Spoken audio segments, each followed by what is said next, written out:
আর যে খবরে এই মুহূর্তে নজর রাখবো, ঠাকুরপুকুরে যে দুর্ঘটনা ঘটেছিল সেই দুর্ঘটনার সিসিটিভি ফুটেজ কলকাতা টিভির হাতে উঠে এসেছে। রবিবার টলিউড ঘনিষ্ঠদের গাড়ির ধাক্কাতে মৃত্যু হয় একজনের এবং ঠাকুরপুকুর বাজারে নিয়ন্ত্রণ হারিয়ে বেশ কয়েকজনকে ধাক্কা মারে ওই গাড়িটি। গ্রেফতার চালকের আসনে থাকা টেলিভিশন পরিচালক সিদ্ধান্ত দাস এবং সেই ঘটনারই সিসিটিভি ফুটেজ কলকাতা টিভির হাতে উঠে এসেছে এবং সেই সিসিটিভি ফুটেজ আপনাদের সামনে আমরা দেখাচ্ছি। দেখতেই পাচ্ছেন যেভাবে ওই গাড়িটি নিয়ন্ত্রণ হারিয়ে গিয়ে ধাক্কা মারে এবং টেলিভিশন পরিচালক সিদ্ধান্ত দাস তিনি এই গাড়িতে চালকের আসনে ছিলেন। যে অভিযোগ উঠছে যে মদ্যপ অবস্থাতে তার প্রত্যেকেই গাড়ির মধ্যে ছিলেন এবং এই গাড়ির ধাক্কাতে একজনের মৃত্যু পর্যন্ত হয়েছে।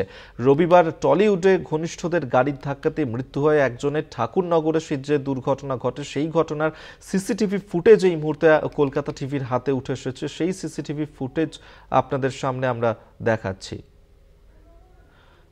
ঠাকুরপুকুরে দুর্ঘটনার সিসিটিভি ফুটেজ কলকাতা টিভির হাতে। রবিবার টলিউড ঘনিষ্ঠদের গাড়ির ধাক্কাতেই মৃত্যু হয়েছে একজনের। ঠাকুরপুকুর বাজারে নিয়ন্ত্রণ হারিয়ে বেশ কয়েকজনকে ধাক্কা মারে ওই গাড়িটি এবং সেই মুহূর্তের ছবি ধরা পড়েছে সিসিটিভি ফুটেজ এই মুহূর্তে দেখাচ্ছি আপনাদেরকে, মার্কিং করে দেখাচ্ছি। সেই যে গাড়িটি কালো রঙের একটি গাড়ি, দেখতেই পাচ্ছেন কিভাবে সেটি নিয়ন্ত্রণ হারিয়ে গিয়ে ধাক্কা মারে এবং এই গাড়িতেই চালকের আসনে ছিলেন পরিচালক সিদ্ধান্ত দাস এবং গাড়িতে যারা ছিলেন প্রত্যেকেই মদ্যপ অবস্থায় ছিলেন বলেই অভিযোগ উঠেছে।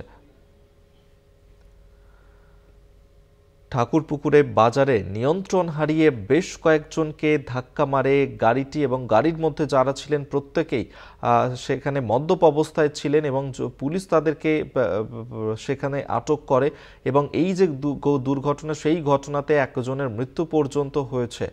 সেই সিসিটিভি ফুটেজ এই মুহূর্তে দেখাচ্ছি আপনাদেরকে কিভাবে দুর্ঘটনা ঘটে এবং সেই মুহূর্তের ছবি রাখছি।